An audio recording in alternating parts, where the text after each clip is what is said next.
who is the Thomas W. Smith Fellow at the Manhattan Institute. Her new book, of course, War on Cops. So, of course, she also is a contributing editor to City Journal. We've posted many of her articles in the past. You perhaps have read others in the Wall Street Journal, the Washington Post, New York Times, and others. A bachelor's degree from Yale University, as well as a master's degree from Cambridge University, a law degree from Stanford University Law School. And Heather McDonald, welcome to Point of View. Well, thank you for having me on, Kerby. I appreciate it. Let's, if we can, get into this idea of the Ferguson effect. We've talked about it before, but you have a whole section in your book that gets into that. And there are some that have called in law enforcement that have honestly said, I'm a little more hesitant about what I do around individuals because I'm wondering if I'll be the next individual that will be the poster boy for Black Lives Matter. Well, that's happening across the country, Kerby. I can't talk to officers who don't tell me about the virulent street situation that they face when they get out of their squad cars to conduct an investigation or make an arrest. They often find themselves surrounded by hostile, jeering crowds, calling names, sticking cell phones directly in an officer's face. And at the same time, the Black Lives Matter movement pumps out the calumny that policing is racist and that type of proactive policing, such as conducting pedestrian stops, is racially oppressive. And as a consequence, cops are hesitating about engaging in that discretionary activity. They're inclined to simply wait for the next 911 call when there's already been a victim and not get out of their car. They don't have to make those proactive discretionary stops. That's really left up to them. And when they don't do that, you get what I call the Ferguson effect, which is crime shooting through the roof, as we've seen this last year. And again, many of those officers are saying, I don't want to become the next Darren Wilson, who actually now, after the fact, when we have the reports coming out, probably did not do anything wrong, but because it was surrounded by hands up, don't shoot, and shot him in the back and all of the other things, caused a problem to fester into what has now become a national epidemic, don't you think? Absolutely. It's not just a hypothetical that Darren Wilson was exonerated. He was exonerated by nothing less than the Obama Justice Department that wrote a definitive and scathing report completely eviscerating the hands up, don't shoot narrative, but which I thought would put an end to the Michael Brown martyrdom. But to my unbelievable surprise, I find that Michael Brown has continued to be invoked as a martyr to police brutality. And you've talked about this idea of a Michael Brown martyr myth. How is that playing itself out? As you said, we have a Justice Department report came out, I believe, in March of last year. So you would think that we would recognize that one officer was trying to protect himself and the other individual was aggressive. But nevertheless, that myth seems to be perpetuated, not just in the culture, but by the media as well, don't you think? Yeah, Michael Brown is still sort of routinely thrown off as the first in a line of martyrs to police victims by mainstream media outlets. It's quite extraordinary. You know, if you have the Obama Justice Department supporting the decision and the conduct of Robert McCulloch and the grand jury in St. Louis not to indict Darren Wilson, that's about as definitive a refutation as you can get. But the Black Lives Matter movement is basically a fact-free zone. It's based on lies about the police, on a complete absence of data about police shootings and the crime that brings blacks to inner-city neighborhoods. So I suppose we shouldn't be so surprised. You know, one other thing, just before we take our first break, has to do with the media itself. And I mentioned just a little bit about curing that myth. But you point out in the book as well that there was a second Justice Department report, and that's really where a lot of the attention in the press was, and that was a report on Ferguson's police department.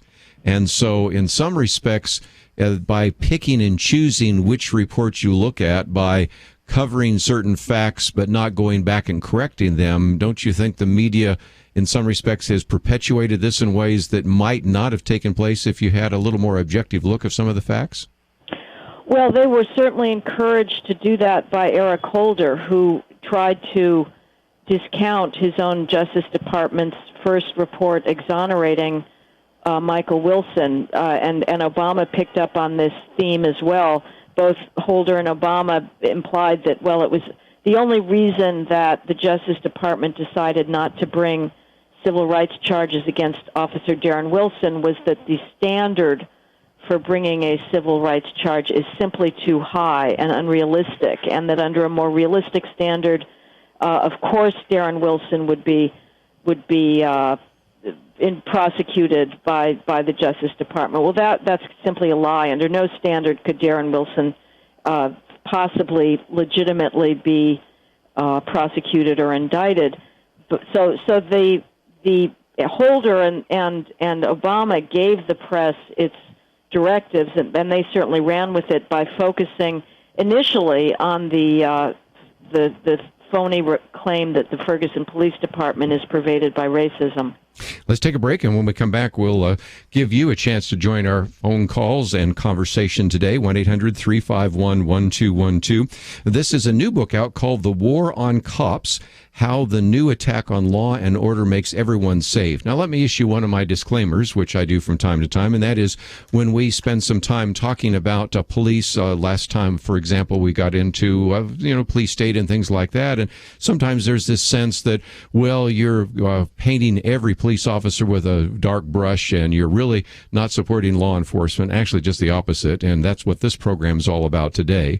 But by doing this program, I suspect I'll get some letters saying, well, you're not looking at some of the police abuses. No, we've looked at those as well. But this is an attempt today to really come back and say, have there been some mistakes made because of the so-called Ferguson effect?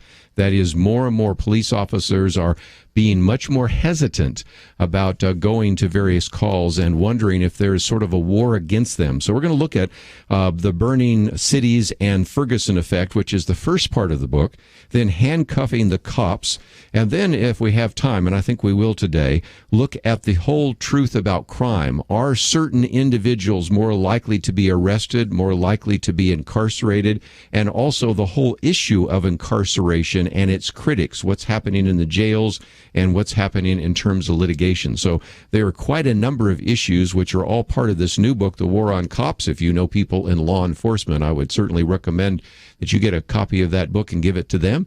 If you have elected officials that you have a relationship with, I think you might pass them on to them as well. 230-page book. It is just out. Heather McDonald with us. We'll continue our conversation with her and take some phone calls right after this.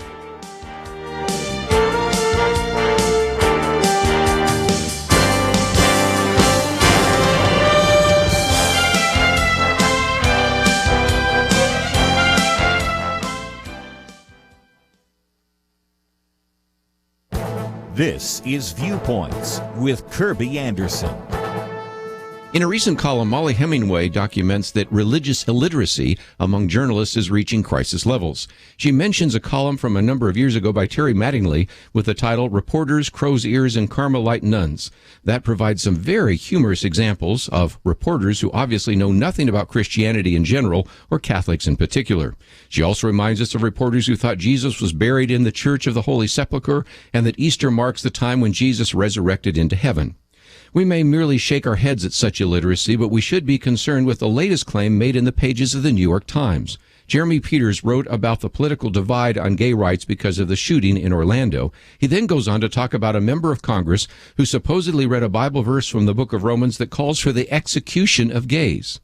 Even someone with just a Sunday school understanding of the Bible knows that this is not what the Apostle Paul is calling for in the book of Romans. In order to back up such an outrageous claim, Peters links to a story from Roll Call that makes the same claim. The congressman mentioned in the article actually read from Romans 1 and a few verses from the book of Revelation. These verses do not call for the execution of gays.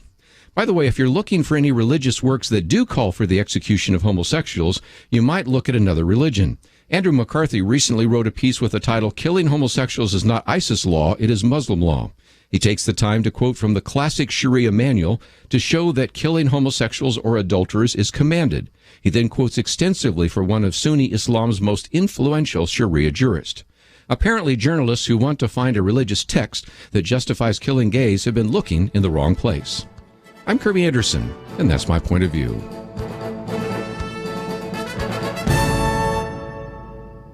Take Kerby and the Point of View team with you on the go with the Point of View app. Search for Point of View Radio at the Apple or Google Play stores.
You're listening to Point of View, your listener-supported source for truth. Privileged to have with us today Heather McDonald as we talk about her new book, The War on Cops, 230 pages published by Encounter. We have information about her, about the Manhattan Institute, and about this book on our website. You probably can find it in your local bookstore, but if not, we've made it very easy for you to get a copy. Heather, if we could for just a minute, let's talk about this idea of proactive policing.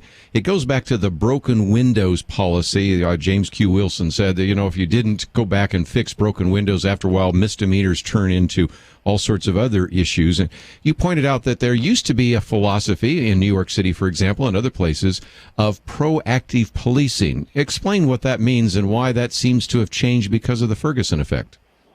Well, Kerby, you're right that quality of life, broken windows type policing is one aspect of proactive policing, and that's the idea that officers should respond to low-level public order offenses where there's not necessarily a traditional victim who's calling 911 asking for assistance. In the case of graffiti, say there may be a property owner who's calling, but maybe the police just see that happening. Or if there's somebody jumping a turnstile, again, the subway system is not going to call the police and say, I want you to arrest this person. The police are acting on their own discretion and volition in making that arrest. So that's one type of proactive policing that is currently under attack as racially oppressive. But there's another type as well, which is the stop, question, and frisk practice. Yes. That's known as the Terry stop from a 1965 Supreme Court decision, saying that officers have an intermediate power between making a formal arrest, which requires a standard of evidence and proof known as probable cause. If an officer does not have probable cause to make an arrest, he can nevertheless briefly detain an individual who appears to him if the officer has reasonable suspicion that he's engaging in suspicious behavior, and the officer can ask him a few questions, and if he appears armed, he can pat him down, otherwise known as a frisk, to see if he has weapons. Those pedestrian stops where officers get out of their car and investigate, say, known gang hangouts or known drug corners, those types of stops are also vastly under attack by the ACLU and by the Obama Justice Department because they occur predominantly in minority neighborhoods. And that's the type of proactive policing that aims to stop crime before there's a victim. It means you don't wait for a 911 call. The officer actually goes out in high-crime areas and tries to establish a presence, tries to restore order before there's a felony actually being committed. And that's the type of policing that is now falling off in urban areas. Cops continue to run to 911 calls. That's their absolute duty. They are not mandated, however, to get out of their car when there isn't already a formal victim, and that's what they're not doing. Yes. So again, once you have the situation where you're not doing proactive policing, and then sometimes when you get out of your car, you're pelted by water bottles or bricks or whatever it might be, that has an impact. So let's talk about that, because you mentioned how the crime rate has changed, because you move from, say, 2014, then of course 2015, you have Baltimore and the riots there. And you really point out, and I think make a very good case for the fact that our crime rates had been declining until recently, and it seems to be going back to some of the changes in the way in which law enforcement is dealing with crime. Explain, if you might. Right, Kerby.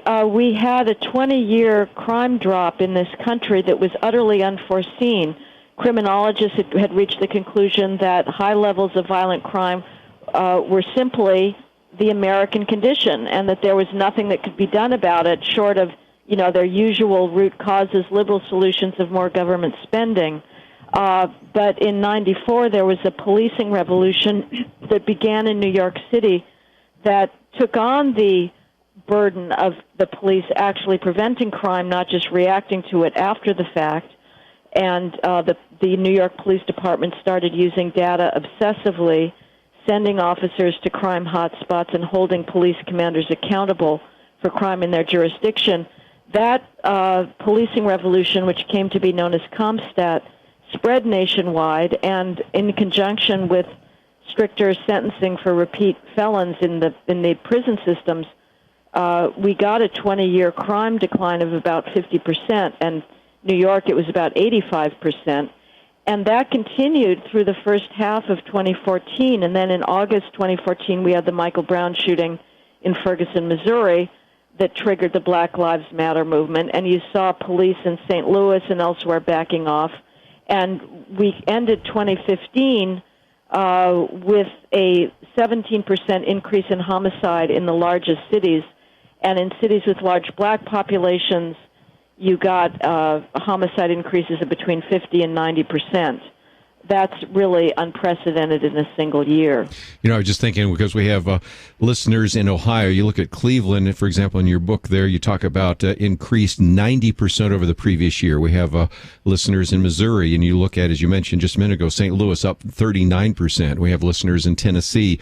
Murders in Nashville rose 83%. For our listeners in Wisconsin, you got Milwaukee closed out the year at 72% in homicides. And of course, we have a number of listeners in Illinois. You look at shootings in Chicago, increased 24%, homicide 17%. The numbers go on. And Heather, it just illustrates again that we have this unprecedented crime rate wave. And I thought, just before we take a break, there's a chapter which you talk about explaining away the new crime wave. I think you make a very strong case in your book for the correlation between, like we said, no longer having proactive policing and the Ferguson effect. But talk for just a minute about how those who don't want to see those facts clearly have tried to explain it away. Well, when I first wrote my first Ferguson Effect article in May 2015 calling attention to this, I was immediately attacked. The American Society of Criminologists sent out an unprecedented letter calling for its members to take me down, and many obliged and tried to do so. And their arguments were just completely specious. They say, well, we haven't yet reversed the entirety of the 20-year crime decline in 1 year or a few months. Therefore, there's nothing to worry about. Well, of course, in 1 year, you're not going to reverse a 50% crime decline that took 20 years to transpire. But if in 1 year you have a 17% homicide increase in the 56 largest cities, yes, if that continues, we are certainly on the path to reversing that 20-year crime decline. Well, again, some very good pieces there. But again, we're getting close to a break, so let's take a short break here. And I want to give some of you a chance to join our conversation today. That number is 1-800-351-1212.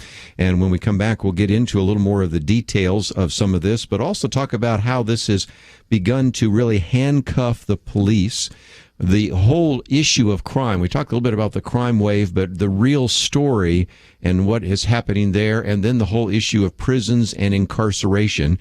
And since we already have calls coming in, I might as well open up the phones and give you a chance to join that conversation. That number is 1-800-351-1212, 1-800-351-1212.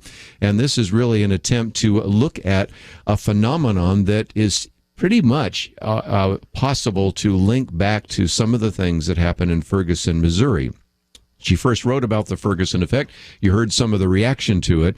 But here we have been seeing a remarkable decline in crime statistics nationwide.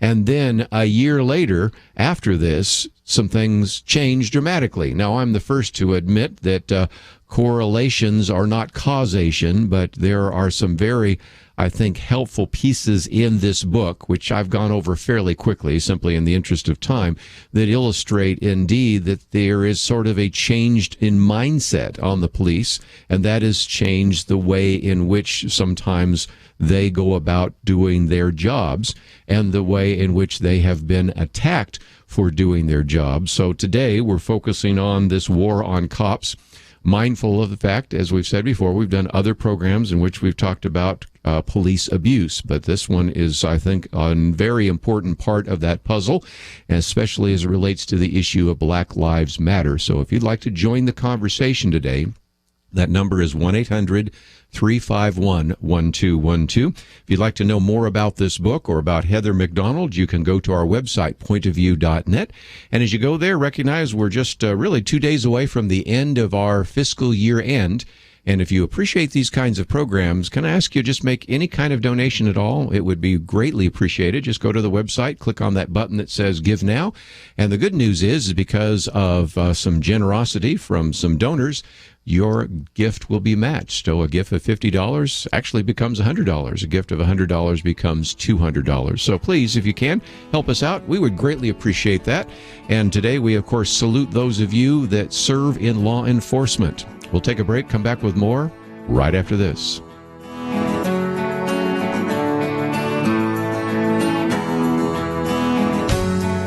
Is there a time in your life where you failed to step up and today you wish you had? Sometimes that happens because we think it won't make a difference. Well, America needs you to step up while you can make a difference. We need citizens who are educated, equipped, and encouraged. And Point of View is ready. Time runs out on our fiscal year Thursday. Your gift today is worth twice as much. A friend of Point of View will double your donation up to $10,000, but you must give now.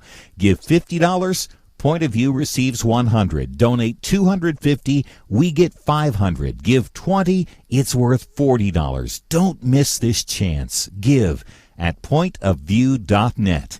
By phone, 800-347-5151, or by mail, Box 30, Dallas, Texas, 75221. Avoid regrets. Step up before the clock hits zero, June 30th. Pointofview.net, 800-347-5151, and Point of View, Box 30, Dallas, 75221. Point of View will continue after this.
You are listening to Point of View. The opinions expressed on Point of View do not necessarily reflect the views of the management or staff of this station. And now, here again is Kerby Anderson. If you'd like to join our conversation, 1-800-351-1212. Privileged to have with us today Heather McDonald. Again, she is the Thomas W. Smith Fellow at the Manhattan Institute, also the contributing editor to City Journal. We've quoted her many times before. I was looking it up, and I think September of last year is when I started talking about the post-Ferguson effect, which, of course, we're just talking about now, the Ferguson effect. And that is part of her book. And if you'd like to join our conversation, 1-800-351-1212. Let's go to South Carolina on the Good News Network. Sharman, what would you like to add to our conversation? Well, hey, and I just want to commend Good News Network and especially Point of View for giving this topic time on your station. This is huge. And the fact that you give it in a very unbiased, factual manner means a lot. My husband is a 40-year police veteran. 32 of those years he served as chief of a small department, a 20-man department, and he noticed a tremendous effect after Ferguson, and he actually has read Miss McDonald's Ferguson Effect article. He will, after today, have the book because I'll order that for him. Very good. He said that the dynamics of policing has changed, he believes, and we were just talking about this past weekend, due to the negative effect of social media and biased reporting by networks. He said if those two factors could be dealt with in a very judicious manner, he said we would not have so many issues that we have.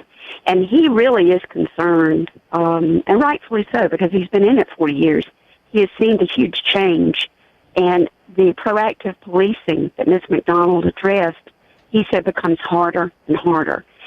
He's always been very much a proponent of good community relationships as a way to, especially since we're in a small community, as a way to garner the support of the residents that live within that community. And he said even that's become very difficult. There's a mistrust there now that used not to exist. And he said that even when they hold weekly court, the types of crimes he's seeing has changed. It's almost like the people in the community where he polices and is an acting chief, they feel like that they are more untouchable at this point. And he's, in fact, embarking on rewriting some of their training so that he will have to retrain the officers who are with him now and put into force and effect new training for those that they will hire because it just doesn't fit anymore. Let me give Heather a chance to respond. I mean, she put a lot on the table, but I think it really validates everything that I see in your book. Absolutely, and it's interesting because there's a split among police officials. There's many who absolutely agree with this and are willing to be honest about what their officers are saying.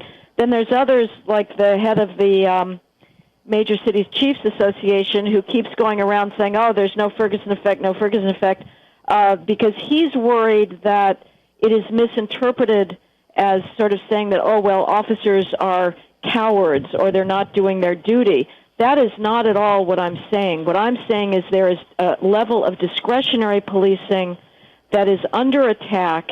Policing is political, and if officers get the message from the media that they're racist for engaging in pedestrian stops, the so-called Terry stops, or broken windows policing, then they'll do less of it. That's how it's supposed to work, But the police power is a political negotiation. Police are not cowards, and they continue to run to 911 calls. But it's interesting because some of these police spokesmen are in a see no evil stance. It's right that it's a combination of the social media and the media itself. The social media we can't really do anything about. We are now in the cell phone era. There's nothing that can be done about that. And, the best response to that is, unfortunately, the costly one of police cameras, it's not just the cost of buying the equipment, it's storing all of that data, and departments are going nuts. but that will exonerate officers far more than inculpate them. So, but that's a reality that is just going to be with us. What we do have control over, however, is the narrative about policing. And right now, the dominant narrative is based on lies, and we need politicians to stand up there and tell the truth about the high rates of crime in minority neighborhoods, and that's what brings police there, not racism. I might just mention, too, that individuals in law enforcement certainly have supported your book. Ray Kelly, former New York Police Department Commissioner, and Sheriff David Clark of Milwaukee County, as well as, former Mayor Rudy Giuliani, as well as columnists like George Will and Thomas Sowell and David Brooks and everybody else. This is something that certainly deserves attention, so I certainly appreciate you giving us some time today to talk about it on Point of View. Let's, if we can, maybe talk about this issue of crime and the real story about crime, because you talk about really Chicago's real crime story, and at a time when there's such a focus right now on gun control, such a focus on Black Lives Matter. If you go and look at Chicago, that's a story that needs to be more given more attention. It's certainly a story that needs to be told. Well, Chicago is right now a prime example of what I've called the Ferguson effect. 2 weekends ago, you had somebody shot every 43 minutes. A 3-year-old boy was paralyzed by a drive-by shooting at 6:30 p.m. on the street. You've got pedestrian stops are down 90% in Chicago in the first quarter of this year, and the criminals there are completely emboldened. But not lack of gun control. The proximate cause is officers backing off, but the deeper cause of crime in inner city communities like the south and west sides of Chicago and throughout the country, whether it's Milwaukee, as you say, or Cleveland, is the breakdown of the black family. Family breakdown is occurring throughout the country in all racial and ethnic groups, but it's at its most acute and catastrophic among blacks, where it's about 73% nationwide. And if you go to pockets of cultural breakdown in inner cities, you're going to reach an 80 to 85% level of children being born to single mothers. And that's just a statistically proven recipe for very high risk of becoming criminals themselves. And that's a better answer than the one that you hear so often, that we have a criminal justice system that is racist, because you do have a higher percentage of African Americans who are arrested, a higher percentage of African Americans who are incarcerated. But you hold a lot of that back to the breakdown of the family, don't you? Well, right. I mean, this more straightforward answer to the question of whether the criminal justice system is racist is to point to black crime rates, which show that blacks are not overrepresented in prison compared to their crime rates. Blacks commit homicide at 8 times the rate of whites and Hispanics combined. Black male teens between the ages of 14 and 17 commit gun homicide at 10 times the rate of whites and Hispanics combined. Those types of crime disparities explain why the black prison population is about 37%, even though blacks are 13% of the population. So the immediate cause of black overrepresentation in prison is black crime, pure and simple. But the reason for black crime, I would argue, is family breakdown. Okay, well, let's take a break, and when we come back, we'll take some more phone calls. And if you'd like to join our conversation today, that number is 1-800-351-1212. I apologize, we probably will not get to all the calls in this first hour today, but we'll give a few of you a chance to make a comment or two. And if you've just joined us, talking about this new book, The War on Cops, How the New Attack on Law and Order Makes Everyone Less Safe. And it is written by Heather McDonald. As I mentioned before, she is with the Manhattan Institute. That's a great opportunity for you to learn a little bit more about that organization. And so if you go to the website, pointofview.net, you can click on her picture there, and you will see that we have a link to manhattan-institute.org. There's a place where you can get the book, or, of course, you probably will be able to find it in a local bookstore. This is a book that has just come out. I think it's making quite an impact, and a veritable who's who of individuals have endorsed the book. I mentioned just a minute ago, a few of those individuals are in law enforcement, people like Sheriff David Clark of Milwaukee County there in Wisconsin. or former New York Police Department Commissioner Ray Kelly. You've had some others that have been in law enforcement directly in maybe the federal department, but also served as mayor, like Rudy Giuliani. And then, of course, you have all sorts of columnists that have endorsed the book as well, from George Will to Thomas Sowell to David Brooks to Shelby Steele and many more. So lots of great resources for you there. And I would hope that you would take the time to visit the website, pointofview.net, find out more about Heather McDonald and also about her book. We'll take a break, come back and take a phone call or two, and this will not be the only time we'll talk about it, but we'll only be able to focus an hour on it today. We'll come back with more right after this.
Now, back to Point of View, your listener-supported source for truth. Back for a few more minutes as we continue our conversation with Heather McDonald about her new book, The War on Cops. Let me just mention that we have information about her on our website, a link to, of course, the Manhattan Institute. We've also played a little piece here from the Daily Caller, an interview that she did there, as well as lots of information about the book and even some articles that you can find if you would like to use them. And let's take at least one more phone call. Maybe we'll get in two. We'll go to Mark. I think you had some comments. Go ahead. You're on with Heather McDonald. Well, thank you very much, Kerby, and I appreciate your show. I guess my comment is, in the public health business, for years, we used to put statistics out there of how many TB, polio, et cetera. Would it be any use in putting a scoreboard out there, by area, by country, whatever, town, where the number of crimes are being held, occurred, and by whom, so that we could really focus attention or get other truly interested people to help solve their problem. That's my comment. I'll take it off the air. Sure. Thank you. What about some of the statistics? Of course, you have quite a bit in your book, Heather, but are there other ways in which we could call attention to this? Because, again, we have a real activist-oriented audience, and I'm hoping some of them will get copies of this book and hand them to people in law enforcement, most importantly, to people that are in state and local police offices, as well as those who are in the legislature, and try to get something changed. Well, if Mark is asking about crime statistics on who's committing crimes, say, by race, which is unfortunately something we have to discuss thanks to the fact that the Black Lives Matter activist movement always talks about police officers by race, so they've opened this question up, so we have to respond. Police departments are often very reluctant to put that data out there because, even though it's not their fault, the media will inevitably blame them for being racist. But right. The places where it is available shows vast disparities. In New York City, for example, blacks are 23% of the population, but they commit close to 80% of all shootings. When you add Hispanic shootings, you get 98% of all shootings in the city. Wow. Whites are 34% of the population. They commit less than 2% of all shootings. So, yes, it would be helpful if that data was widely known, but the media in the 90s stopped even reporting the race of criminal suspects because so often the faces were black and brown. We can understand that. Let's go to Louisiana, KPAE. Bob, thank you for calling today. How you doing this evening? Very good. What would you like to add? The biggest problem that we have, and she touched on it during her conversation, is we have lawmakers that have closed eyes and they're not understanding. I'm a former correctional officer and a drill instructor for a first-time offender program. And the problem is they're giving these inmates or these individuals that are incarcerated too much freedom within the system. They're not making it hard enough to where they do not want to come back. They need to be able to educate them when they come in there and give them training to where they can get successful jobs when they do come out.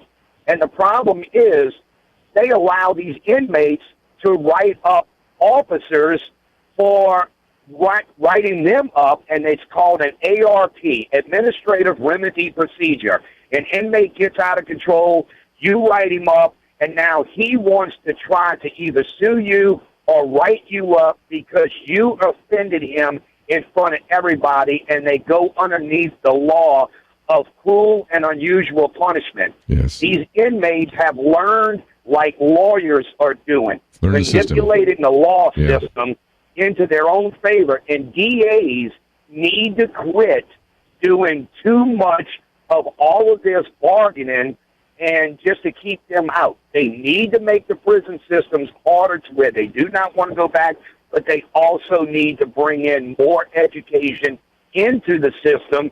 If these individuals don't have an education, how are you going to get them to understand society's rules and laws if they have no moral value behind education? That's a good point. And we've done some other programs on that, so it's certainly something that we will come back to as well. But Heather, you have 4 chapters in your book, just before we run out of time, on incarceration and its critics.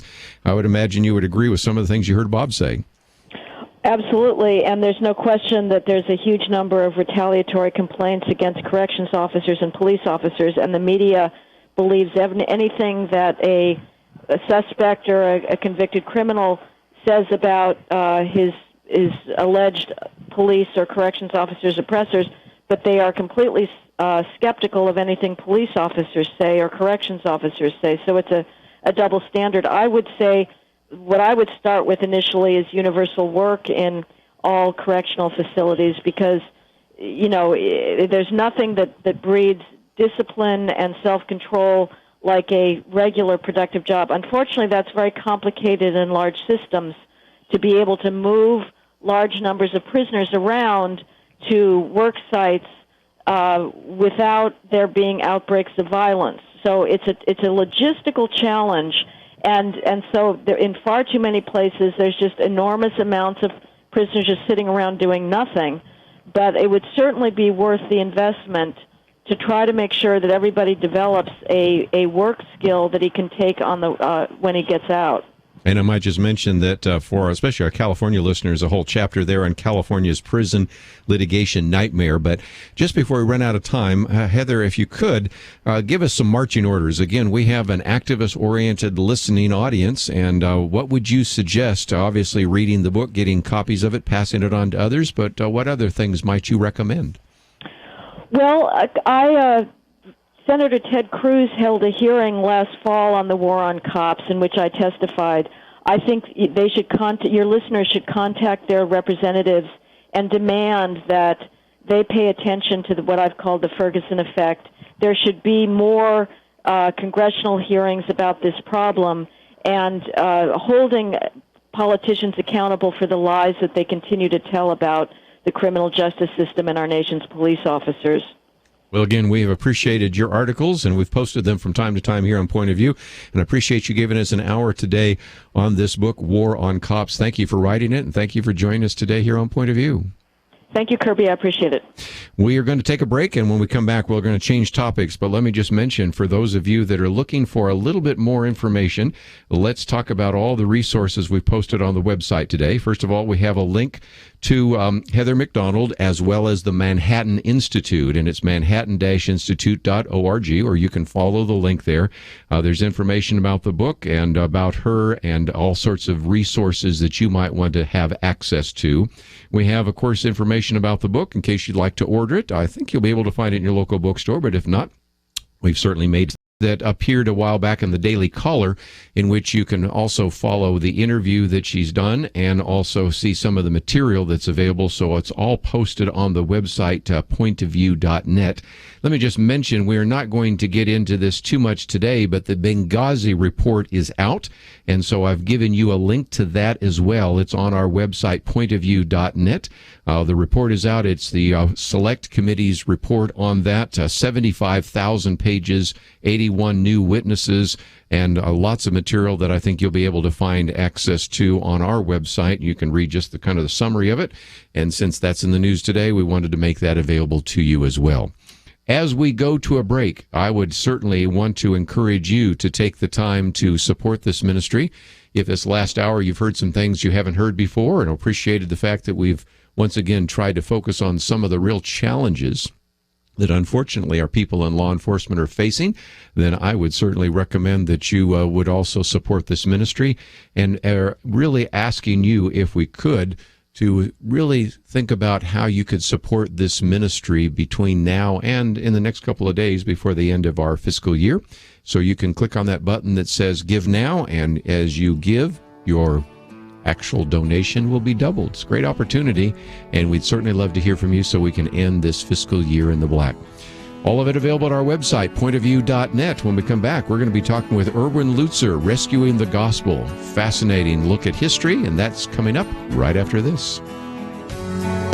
If you're discouraged about the direction of the country, we have a message for you. Now is not the time to give up. In fact, many people, many Christians are finally waking up and realizing they need to join the fight for our future.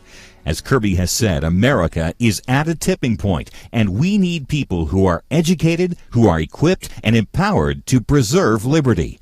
Your investment in this ministry can help provide a solution, and we're asking you to step up right now before June 30th, the end of our fiscal year. And hear this, a generous supporter will match your donation up to $10,000. You give $30, it's worth $60 to Point of View. Donate $100, it has a $200 impact. Give nothing, we get nothing. Don't let that happen. Tip the scales for good. Online at pointofview.net or call 800-347-5151. Pointofview.net and 800-347-5151. Or send your gift to Box 30, Dallas, Texas 75221. Point of View, Box 30, Dallas 75221. Point of View will continue after this.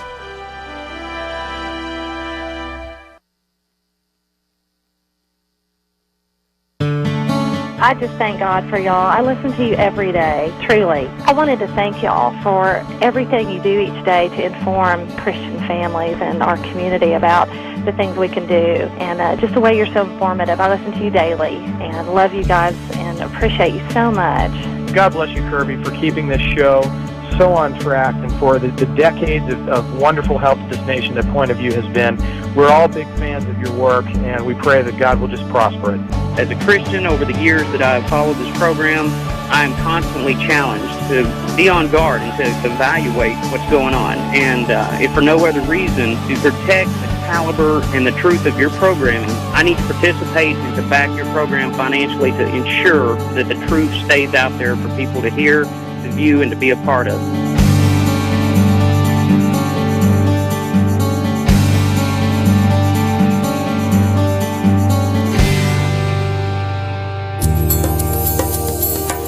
This is Point of View Radio.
Hi, this is Kerby Anderson. You know, each day we take on the tough issues and provide a biblical perspective to them. The topics we cover are wide-ranging: apologetics, theology, prophecy, creation and evolution, intelligent design, marriage, family, child-rearing, the millennial generation, trends in society, politics, economics, business, religious liberty, the Constitution, public policy, foreign policy, military policy, tensions in the Middle East, abortion, homosexuality, pornography, sexual ethics, media, technology, history, and America's godly heritage. We talk about anything that affects your faith, your family, or your freedom. So don't go anywhere, because Point of View continues right now.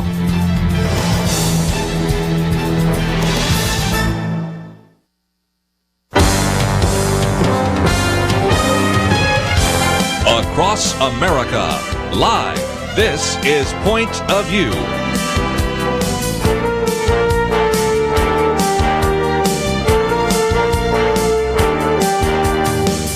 And now, Kerby Anderson.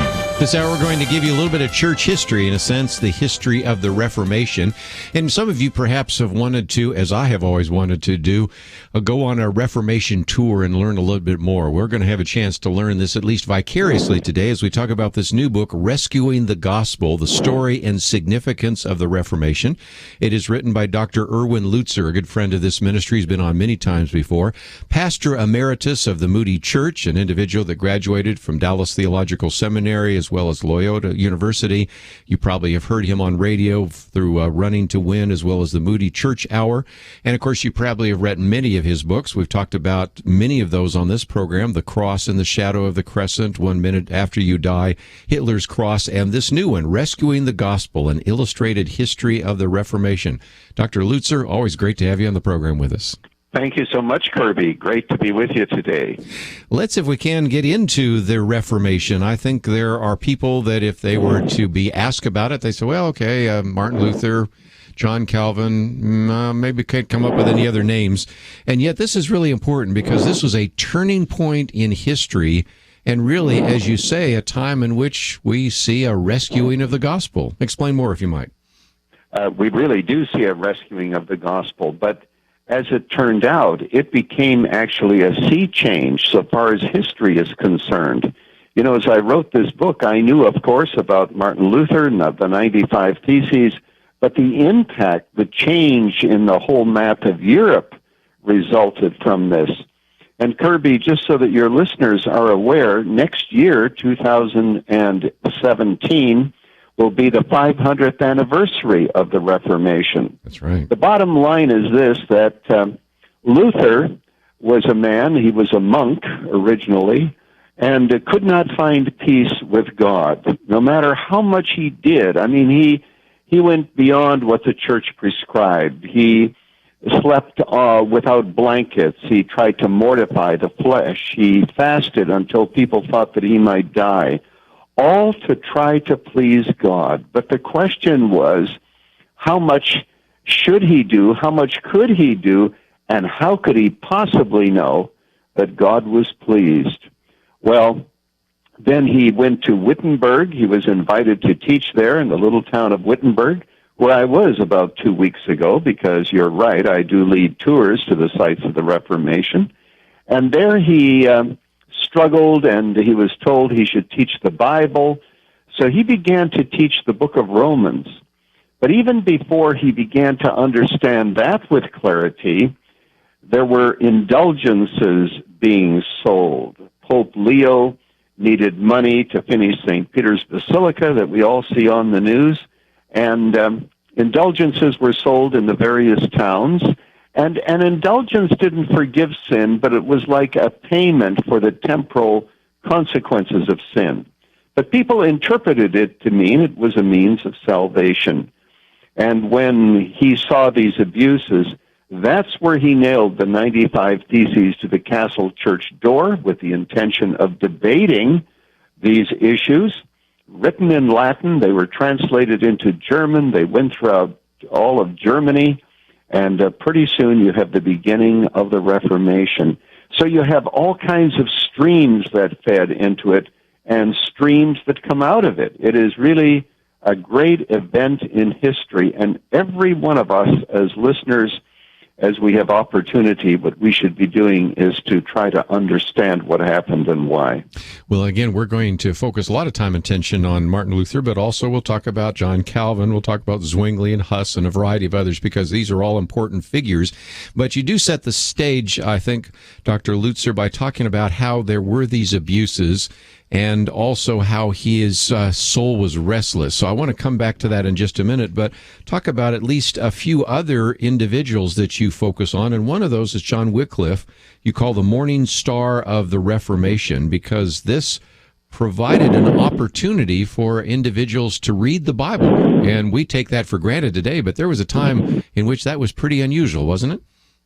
Really huge. Wycliffe was in England, and he was teaching at Oxford University, and he and his followers began to copy passages of the Bible. In fact, they copied the whole Bible. Now, you must remember that Wycliffe existed before Gutenberg, before the printing press, so the only way this could be done, Kerby, is by sitting down with a pen and a parchment and copying it. So he had lots of people working at it, and in those days, if a copy was found, it was brought to the Catholic authorities there at St. Paul's Cathedral, and they were burned. In fact, the copies of the Bible were burned because the Bible was banned, but he continued to do that, and as a result of his teaching, isn't it wonderful the way in which God works? As a result of his teachings went to Prague, the university there, and that's where John Huss, another precursor of Luther, lived.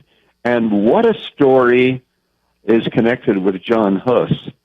As a matter of fact, Huss began to preach the gospel. The Pope in Rome didn't like it. There was an interdict, which meant that the Pope said no sacraments at all in all of Prague. Well, as a result of that, the people rose up against Huss. He was out of town. He was pushed out of town, and then he was taken to the Council of Constance. Constance was meeting to resolve the embarrassment of two popes that were ruling simultaneously, each calling the other one an antichrist. And in the process, they decided to take care of this heretic as well. He was promised safe conduct, but the Emperor Sigismund said that he didn't have to keep his word to a heretic. So it is there that Huss was burned at the stake, and that was 100 years before Luther. Do I have a moment to still tell the story of his burning? Sure, please. You know, he was brought there, and the authorities said, "We commit your soul to the devil," but he said, "I commit my soul to Almighty God," which is a great theological lesson, Kerby. What it says is that even when we are, so to speak, thrown into the hands of the devil, the Christian is still in the hands of God. But as he was being burned, according to a priest who was present, Huss said these words, "You can cook this Huss." And now you must understand that in Czech, Huss means goose. Yes. And so what he said is, "You can cook this goose, but after me a swan will arise," after 100 years. Well, 102 years later, to be exact, Luther nailed the 95 Theses to the castle church door, and Luther believed that he was the fulfillment of Huss's prophecy. So the bottom line is, Luther was actually standing on the shoulders of men like Wycliffe and Huss, who had preached the gospel before him. Let's take a break, but I might just mention, Wycliffe was scheduled to be killed, but then died, and then Huss, of course, was burned at the stake. So, again, it's just a reminder of those who were standing for those biblical truths, the consequences. But when we come back, we're going to spend some time talking about Martin Luther and the Reformation, and I hope that you will appreciate this ability to really understand church history. So we'll give you that opportunity and continue our conversation with Dr. Erwin Lutzer right after this.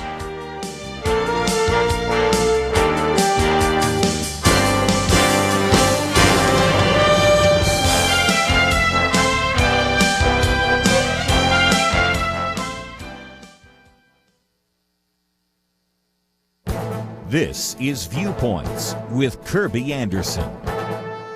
In a recent column, Molly Hemingway documents that religious illiteracy among journalists is reaching crisis levels. She mentions a column from a number of years ago by Terry Mattingly with the title Reporters, Crow's Ears, and Carmelite Nuns. That provides some very humorous examples of reporters who obviously know nothing about Christianity in general or Catholics in particular. She also reminds us of reporters who thought Jesus was buried in the Church of the Holy Sepulchre and that Easter marks the time when Jesus resurrected into heaven. We may merely shake our heads at such illiteracy, but we should be concerned with the latest claim made in the pages of the New York Times. Jeremy Peters wrote about the political divide on gay rights because of the shooting in Orlando. He then goes on to talk about a member of Congress who supposedly read a Bible verse from the book of Romans that calls for the execution of gays. Even someone with just a Sunday school understanding of the Bible knows that this is not what the Apostle Paul is calling for in the book of Romans. In order to back up such an outrageous claim, Peters links to a story from Roll Call that makes the same claim. The congressman mentioned in the article actually read from Romans 1 and a few verses from the book of Revelation. These verses do not call for the execution of gays. By the way, if you're looking for any religious works that do call for the execution of homosexuals, you might look at another religion. Andrew McCarthy recently wrote a piece with the title, Killing Homosexuals is Not ISIS Law, It is Muslim Law. He takes the time to quote from the classic Sharia manual to show that killing homosexuals or adulterers is commanded. He then quotes extensively for one of Sunni Islam's most influential Sharia jurists. Apparently, journalists who want to find a religious text that justifies killing gays have been looking in the wrong place. I'm Kerby Anderson, and that's my point of view.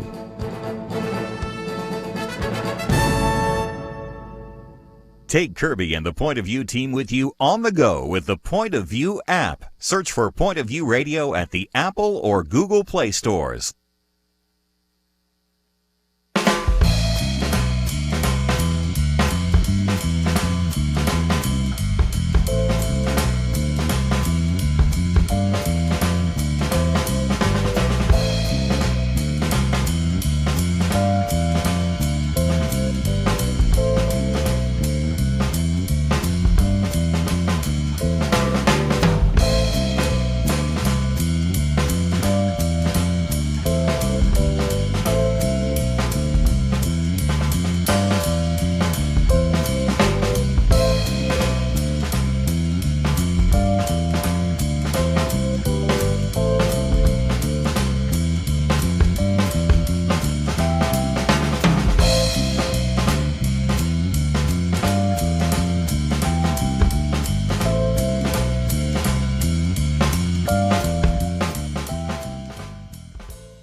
You're listening to Point of View, your listener-supported source for truth. Pleased to have with us today Dr. Erwin Lutzer as we talk about his new book, Rescuing the Gospel. It is published by Baker, and we'll give you more information about that in just a minute. You probably can find it in your bookstore, but if not, we have information about Dr. Lutzer as well as this book on our website, pointofview.net. An illustrated history of the Reformation, the story and significance of the Reformation. Remember that on October 31st, 2017 will be the 500th anniversary of Martin Luther nailing his 95 Theses to the Castle Church door in Wittenberg. So a very significant reason to cover this. And of course, it's important for us to know our history. Dr. Lutzer, tell us a little bit more about Martin Luther, an individual that became an Augustinian monk. But what do we know about his background and his life before he actually did that event that began to change all of history? You know, he was born to people who, his father was a miner, a copper miner. So it was a fairly wealthy home, not very wealthy, but fine. And he began by enrolling in the University of Erfurt in law. And while he was walking home one day, he was struck down by lightning, and he called up and said, "Help me, Saint Anne, and I shall become a monk." And in order to fulfill his vow, but also to find peace of mind and heart, he decided to enroll in the Augustinian monastery there in Erfurt. And that's where he began his journey. And it was a journey of great torture personally, because he simply did not know whether or not he was capable of pleasing God. But he did his best. He would confess his sins up to 6 hours at a time until his confessor, Staupitz, once said to him, "The next time you come, don't come with all these little sins. Come with some big sins, you know, in other words, murder or adultery or something like that." But Luther was a better theologian than his contemporaries. He knew that the issue was not whether the sin was big or little, but whether or not it had been forgiven. Well, now he reached an impasse.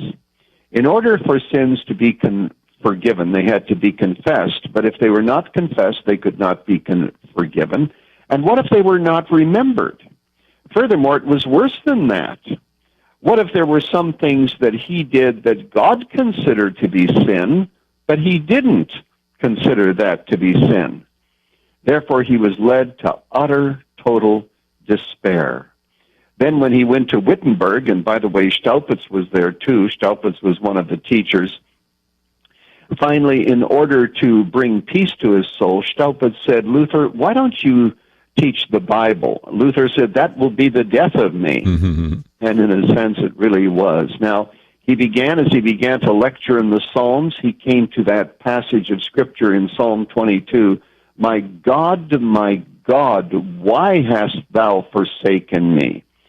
And he began to ask, now, why did Jesus also experience what I'm experiencing? This sense of alienation from God, this sense of being cut off from God.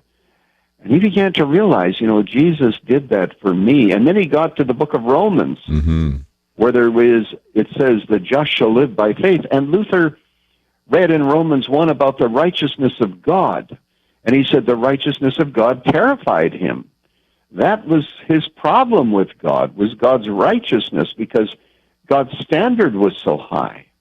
But then Luther began to realize that there is a righteousness that is an attribute of God, but also a righteousness that is a gift of God to those who believe. So he said that when he began to ponder this, it was as if he was reborn and entered into the gates of paradise, because now, through faith, he would receive all the righteousness that he needed to stand before God. So it wasn't his righteousness, it was the righteousness of God given to him through Jesus Christ. The Bible says that Jesus Christ became sin for us, that we might be made his righteousness. So Jesus got what he didn't deserve, namely our sin. We get what we don't deserve, namely his righteousness, as a free gift. Well, once Luther understood that it all had to do with the gift of righteousness, he began to understand then that now he could stand before God because it had nothing to do with his performance. It had everything to do with Jesus, and one of the doctrines that he dropped soon was that of purgatory. Mm-hmm. Because purgatory said when you die, you don't die righteous enough to go to heaven. You have to still be purged in order to go to heaven. And Luther said, no, now when I die, I go directly from this life to the next, because I am declared as righteous as God, and I am welcomed into heaven as if I am Jesus, because I am clothed in his righteousness. That, Kerby, is the good news of the gospel. It is Jesus taking our place. It is us receiving all the benefits that come to us through Jesus Christ. And it has to be a gift, because the righteousness that God accepts is not ours, and we can't contribute to it. We can't make it better. We can't make it any worse. It is a gift of God, and it was that idea that inspired the Reformation and changed the map of Europe ultimately. Now, when Luther nailed the 95 Theses to the castle church door, he was not for a moment expecting to begin a Reformation. He was just trying to correct some abuses. But as he began to work through his theology, he realized that what he was teaching and what the official church was teaching were two very different things. And as a result of that, it was something maybe like a person who pulls a stone out of a mountain and discovers that he has created an avalanche.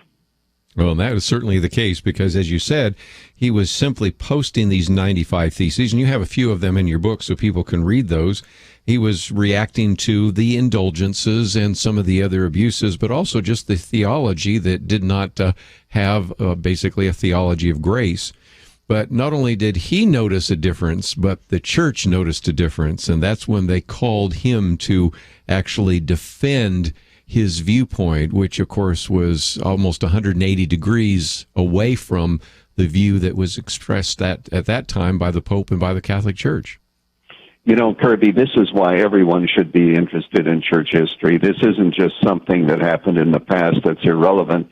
We're standing on Luther's shoulders, but there were a number of different debates that he entered into, and we could go into those. But the most dramatic thing was the Diet of Worms. He was called there by the emperor because Charles was a new emperor, and he knew that if he put Luther to death, as he wanted to, that he'd be criticized by the Catholic Church. He'd be criticized by all of the Protestants. They weren't called Protestants at that time, but all of Luther's followers. So he thought he wanted to kill Luther, but first of all, he wanted to meet with him by himself. That is, he himself wanted to meet Luther, with a lot of other people around, of course.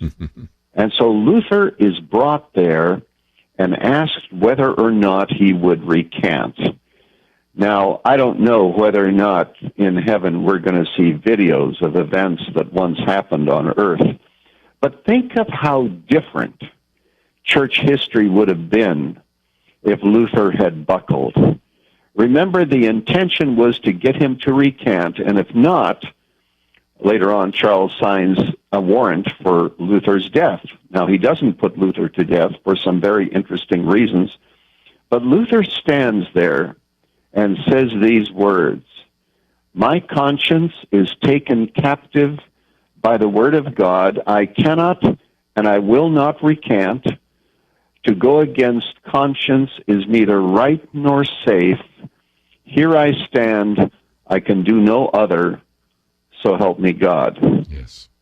And I just, even right now, I almost get shivers thinking of those words. Here I stand. Now, yes. After that, Luther left and went to his quarters there in Worms for the night. People came to him the next day and said, "You have to compromise because the church is being split."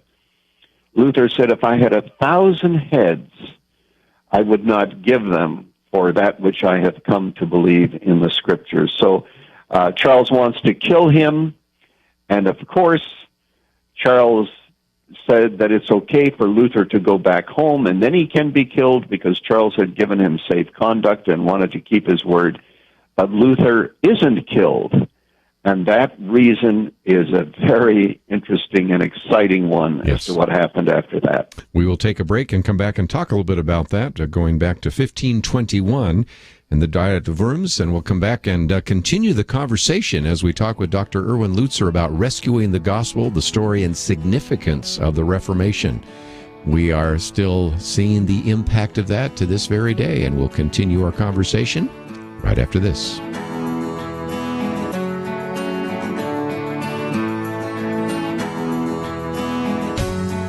Is there a time in your life where you failed to step up and today you wish you had?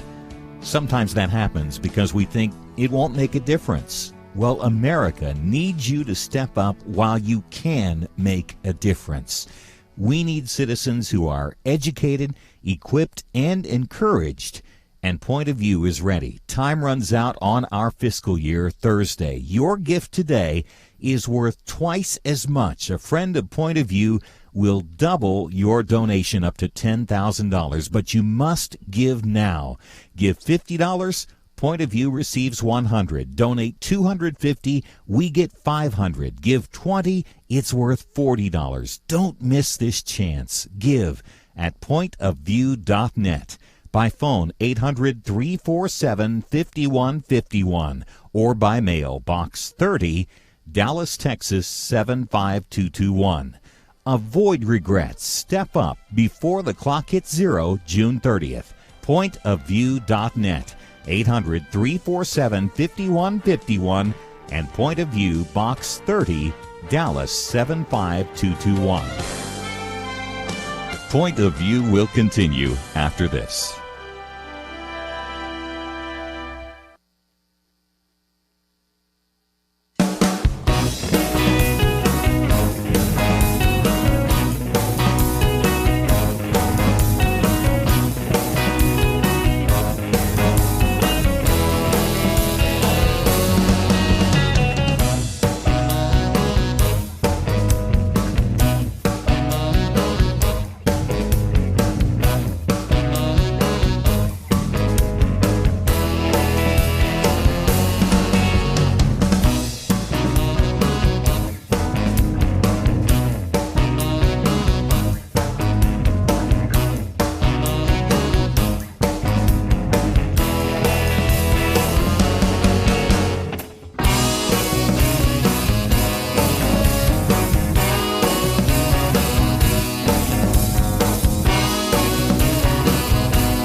You are listening to Point of View.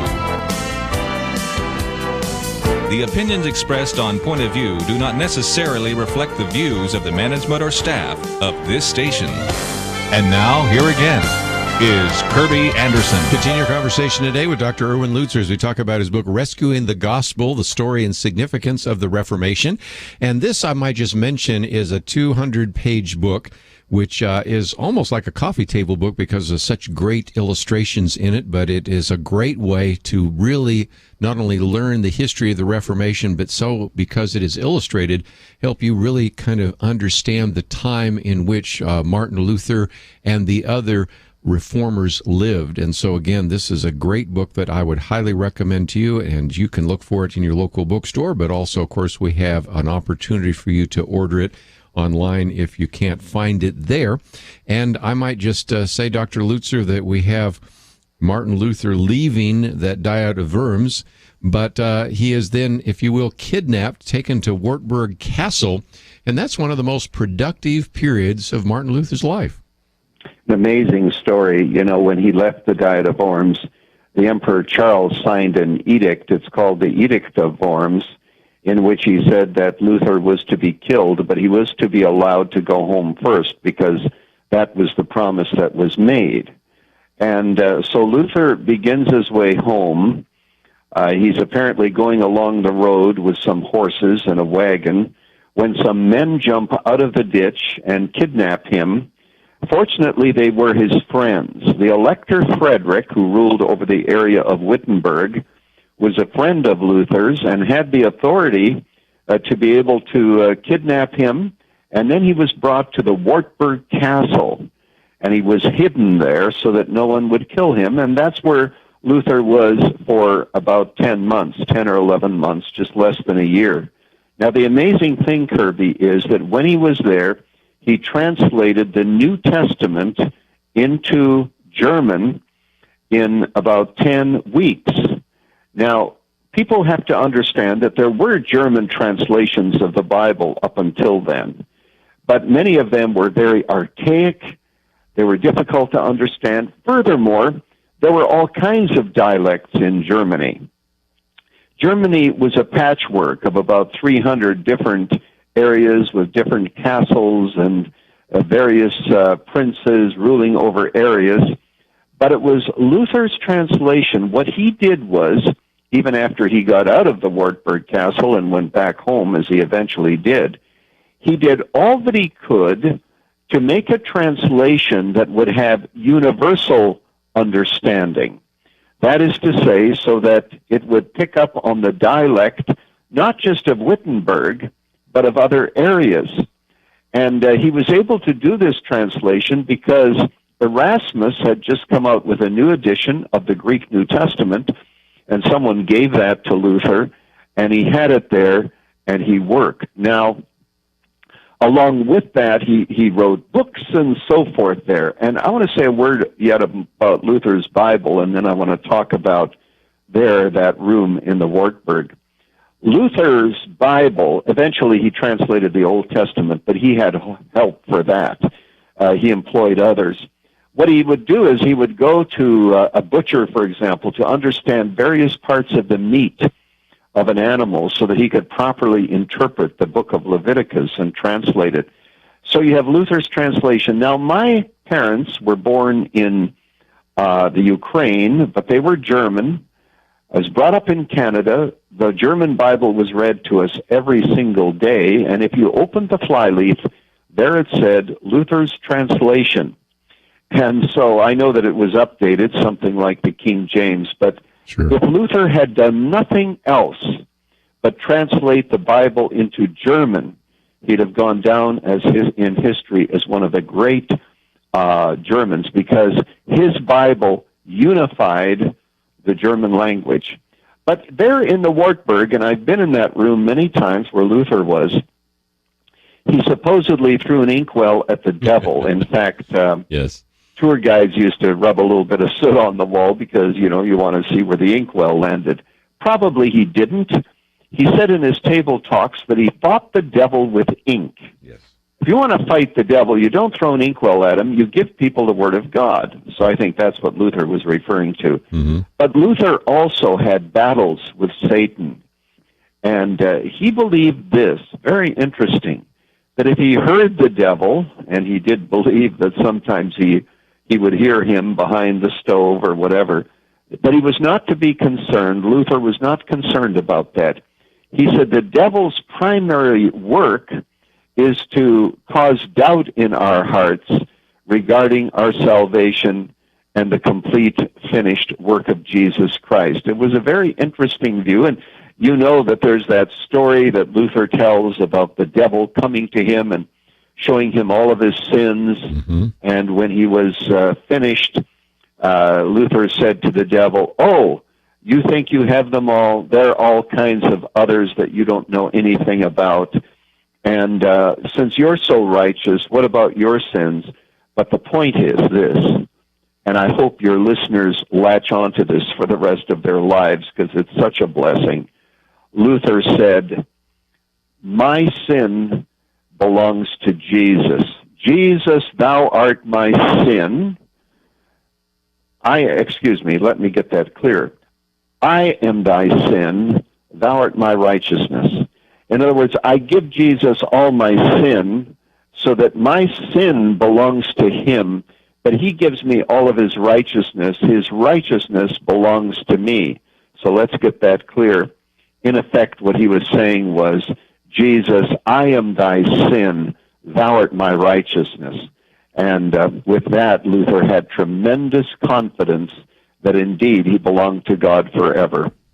Let's, if we can, talk about what had to happen next. And once you had the translation of German Bible and some of these others, you then had a desire to begin to put together, if you will, kind of a systematic theology. And that's where Melanchthon comes in and just the whole establishment of what later came to be known as the Lutheran Church. Yes, exactly. And you have the Augsburg Confession and later on the Formula of Concord. And the reason that was brought about, the Augsburg Confession, is because Charles needed, the Emperor Charles, he needed the support of the Protestants in his war against the Turks.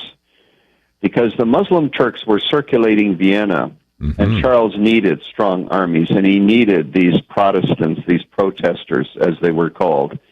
And so, as a result, Charles calls this conference in Augsburg.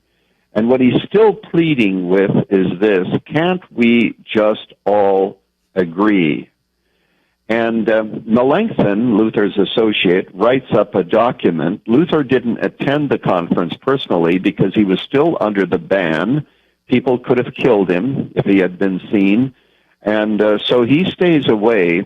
And Melanchthon goes to that conference, and it is there where Charles had his theologians, Melanchthon, of course, representing Luther, and so they were never able to agree. And that's where you have hammered out the Augsburg Confession, which really, in a sense, has become the basis of Lutheran theology until this day. And later on, you have the Formula of Concord. But that's the history of how it all came about. Well, again, it is worth mentioning that this then kind of comes together at a time when there were all sorts of challenges, as you mentioned, a battle against the Muslim Turks and all of the rest. But let's maybe, when we come back from the break, talk about a few other contributions of Martin Luther. Of course, one of those we already have mentioned, his German translation of the Bible, and you've got a picture of that in your book. But also understanding how biblical truth could be powerfully communicated through hymns, and probably the best known would be "A Mighty Fortress Is Our God," and then also the fact that he had taken a vow of celibacy as a monk, but then ends up marrying Katie, and that describes kind of a whole idea of what marriage is to be. So lots of things to cover. And in the last few minutes, we'll also see if we can at least do a little bit of mentioning of Zwingli, Calvin, and a few others. But this is all part of a book entitled Rescuing the Gospel, the Story and Significance of the Reformation. It's about 200 pages. It's an illustrated history of the Reformation. And if you've always sort of wanted to understand that very significant part of history, especially in terms of church history, in terms of understanding various doctrines, and even some of the things like the Calvinists and the Anabaptists and all the others, this is all part of this book, which we wanted to bring to you today and encourage you to get a copy and to read. If you'd like to know a little bit more about Dr. Lutzer, you can go to our website, pointofview.net. We have a link to his website and to information about him. If you're looking for the book, you should be able to find it in your local bookstore, but if you cannot, I would certainly encourage you to order it online. We've made it available to you. It's available, of course, through Baker Books, and certainly we'll get back and give you a chance to take the time to read it and pass it on to others. And I would encourage you to teach it to your children and grandchildren. We don't even teach it that much in church anymore, and that's why we wanted to talk about it today here on Point of View. We'll be back with more right after this.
Now, back to Point of View, your listener-supported source for truth. Continue your conversation for a few more minutes with Erwin Lutzer as we talk about his new book, Rescuing the Gospel.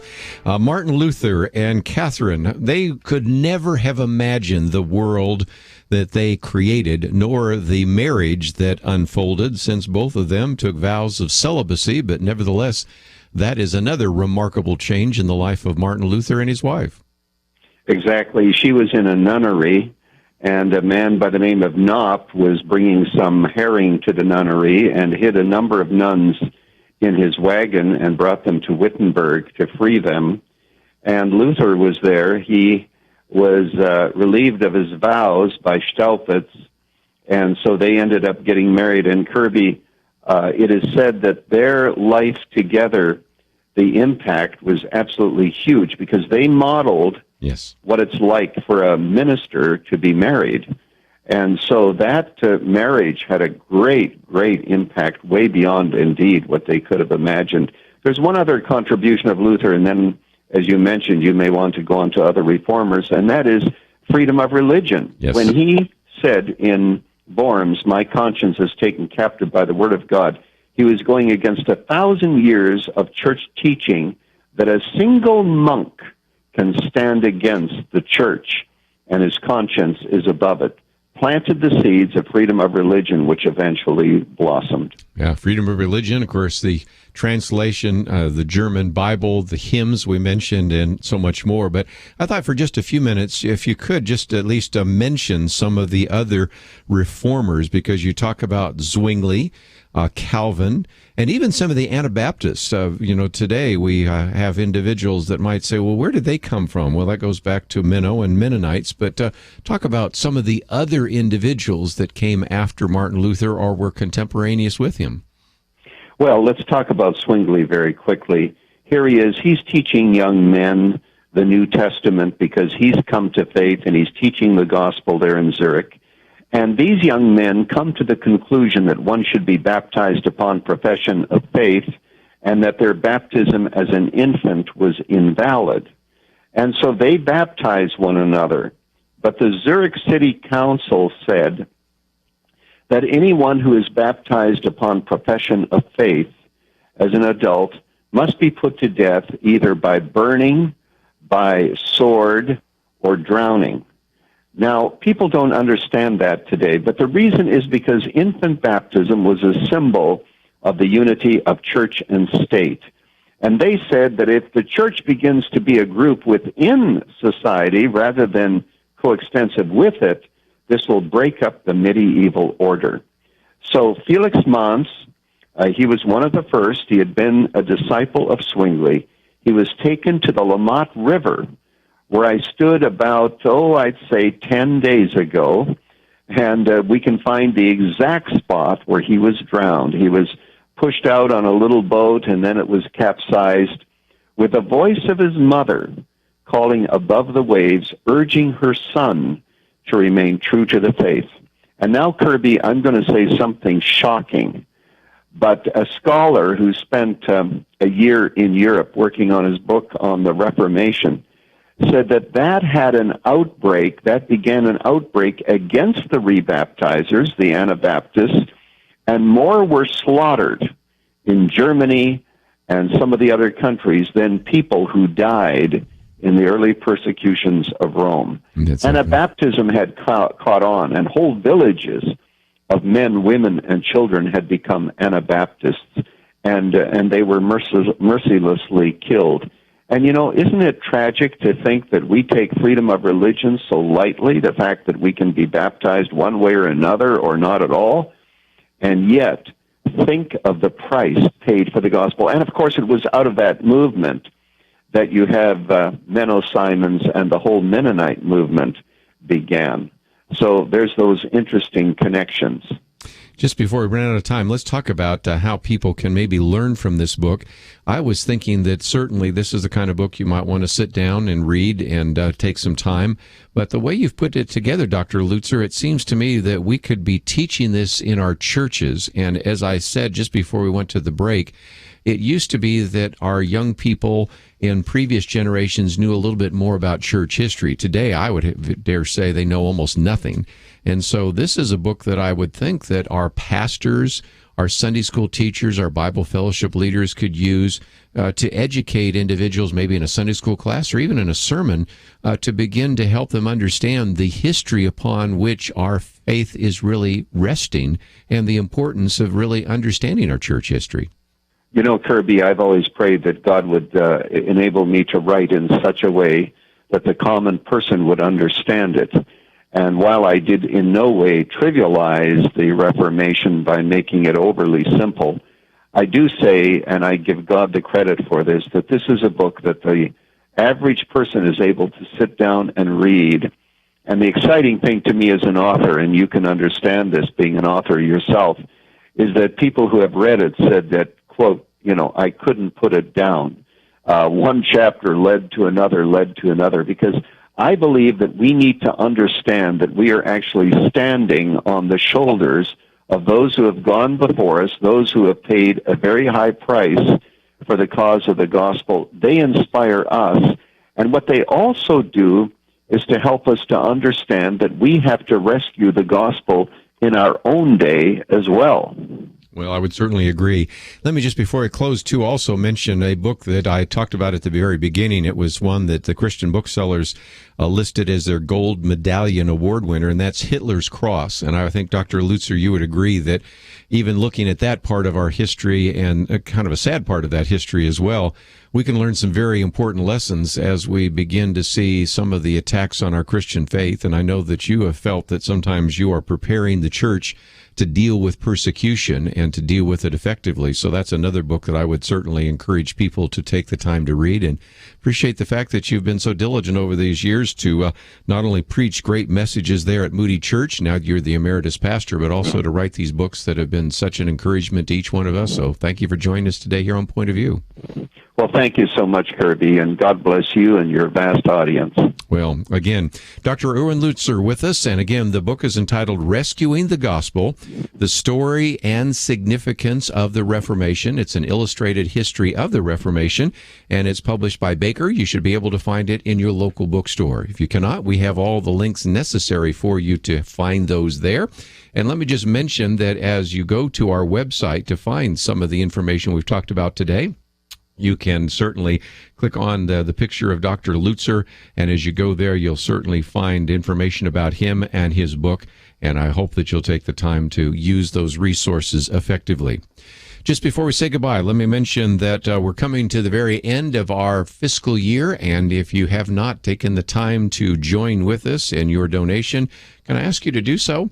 As we go off the air, there's an opportunity still to click on that button there on our website, pointofview.net, or to respond to the email that we have going out so that you can support this ministry. It would be a real encouragement to me, and I'd especially love to talk to some of you that maybe have been listening to this program for some time, and you support your church and you support your local radio station. I appreciate that, but I hope you might think about it, maybe even just a one-time donation to Point of View. If you've appreciated some of the things that you've learned even over the last day here, as we've talked about everything from law enforcement to church history, where can you get this information except at a place like Point of View? And so I hope that you value what we provide for you, and I hope that you'll consider not only praying for this ministry, but supporting it as well.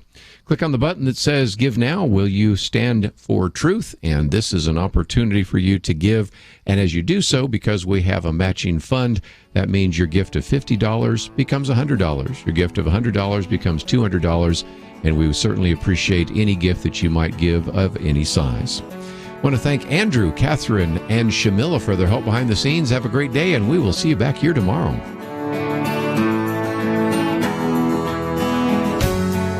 If you're discouraged about the direction of the country, we have a message for you. Now is not the time to give up. In fact, many people, many Christians are finally waking up and realizing they need to join the fight for our future.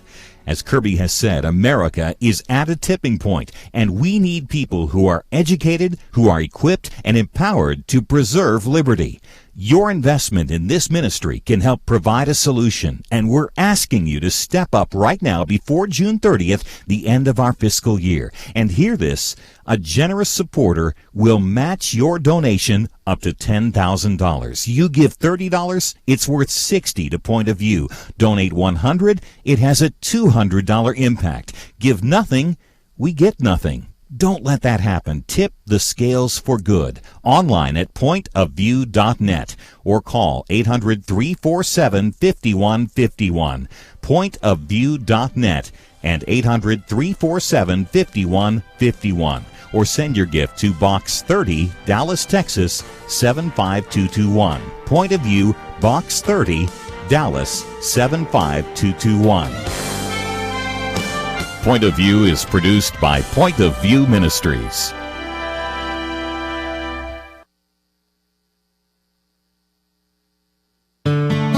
I just thank God for y'all. I listen to you every day, truly. I wanted to thank y'all for everything you do each day to inform Christian families and our community about the things we can do, and just the way you're so informative. I listen to you daily and love you guys and appreciate you so much.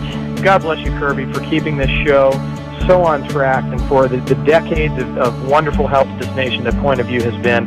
We're all big fans of your work, and we pray that God will just prosper it. As a Christian, over the years that I've followed this program, I am constantly challenged to be on guard and to evaluate what's going on. And if for no other reason, to protect the caliber and the truth of your programming, I need to participate and to back your program financially to ensure that the truth stays out there for people to hear, to view, and to be a part of.